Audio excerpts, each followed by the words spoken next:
Old Man here, and I just got a new gadget that I'm going to be adding to my action camera clamping system, coming right up.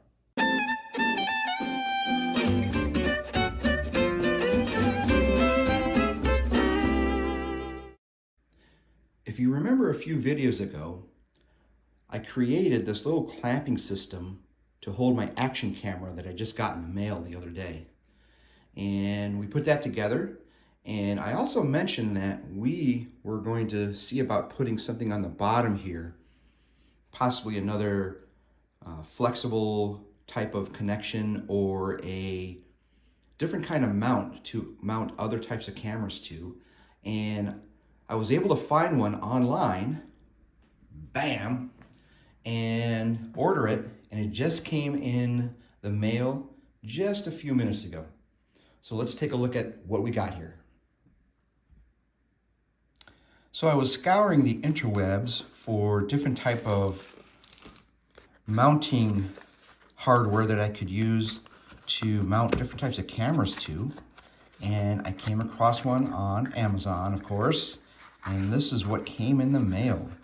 So very small. I mean, the whole box just sits in my palm right here, as you can see. Comes with a nice little pouch, and let's see what we got. Of course, I've already looked at it, but for the viewers at home, I just purchased this mini, and I mean mini, camera ball mount. I mean, look how small this thing is. Fits right in the palm of my hand. And what's going to happen here is I'm going to take this, I'm going to put some epoxy on the bottom of this, and then place this on the underside of the clamp here. So let's take a look at what that's going to look like. Put that over there. As you remember, this clamp is going to be used, for example, if I'm in a blind and I'm hunting, I can position this anyway and tilt the camera back and forth. The cool thing about this is that it has a rotating bottom here, and you can see how this works. So you loosen this little tightening nut up, and then it spins, which is really cool. See how that spins? And then when you tighten it back up, it tightens up pretty good. So this is very, very mini, as you can imagine how small this is. And as I said, what I'm going to do is put some epoxy on the bottom here, and then we'll attach it here as needed, and then that will support any cameras that have a 1/4 inch mount on the bottom. For example, my digital SLR camera that I have over here happens to have a 1/4 inch mount on the bottom, which I will be able to attach to the clamp here, and it's going to look something like this. This will be on the bottom, as you can see, and it will attach and look something like this. So imagine that, if you will. And the cool thing here is that this little ball mount will support 5 kilograms, or recommended weight of 5 kilograms, which is roughly 11 pounds. This camera that I have in my hand over here, that one, only weighs maybe 1.5 pounds or 2 pounds with the microphone on the top of it. So I don't anticipate any issue with this being able to support that camera. So let's go out and attach that to the clamp that I've created, and then we'll see how it works with the other camera on it. Stay tuned. We are back at our workstation here, and I've got my clamp.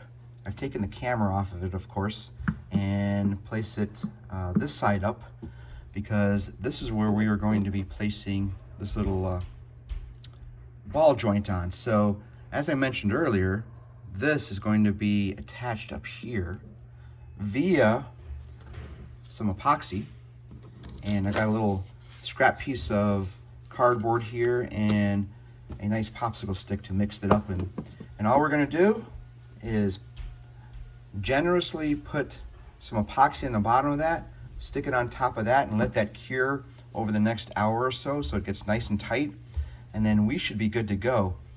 Now, I'm not worried about making this a permanent connection to the top of that because this little ball mount only cost like $11 at the time of this video. So, you know, I'm not worried about it breaking off or anything, or I don't plan on ever taking it off of this. That's kind of the plan there. And if I need another one, I'll just go out and order another one. These come in a variety of sizes. This just happens to be a mini one. A lot of different companies make these. They come in the full size that you would find on a tripod, all the way down to this very small mini type of mount. So I think it's going to go on here very nicely, and I think it's going to serve my purposes quite well. So let's go ahead and get that started, and we'll see how it turns out here. All right, first thing we're going to do is we're going to mix some of this epoxy up. Hopefully it comes out pretty good. There it goes. Just squeeze it out. I don't think I'm going to need a whole lot, but enough just to cover the base of the unit. That's pretty good right there. Take that back in, since we won't be using that for a while. The funny thing about this epoxy, it smells really bad.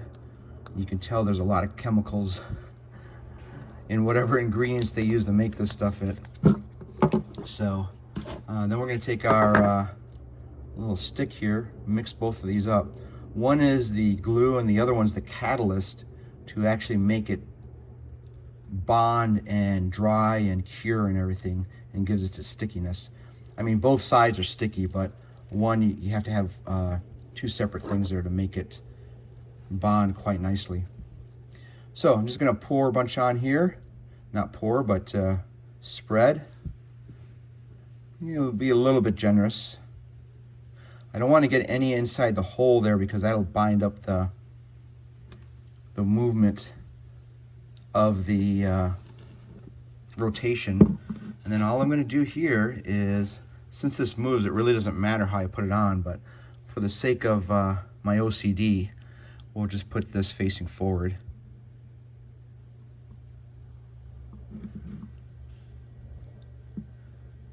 Make sure that's kind of straight and centered. Let's see how that looks. Go forward here. Make sure that's kind of even on both sides. Maybe bring that up a little bit.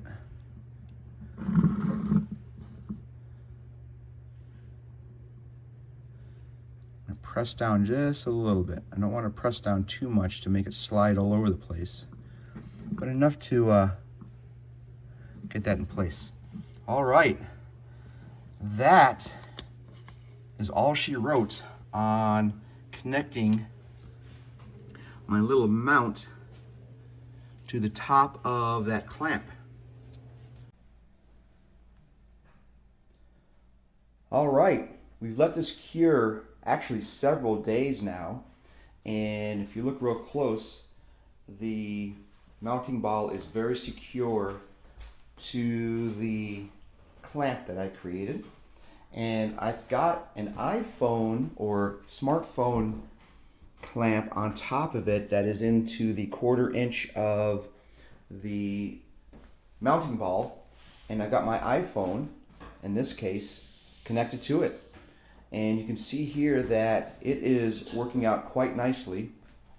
In fact, I'm going to try this one-handed. If I unloosen this, it'll go forward here, so just bear with me. I can actually move this around, as you can see, and put it in the position that I need to. And then also, we can rotate it. So now I've got pretty much a full spectrum of views that I can use when I want to take a picture or record or what have you. So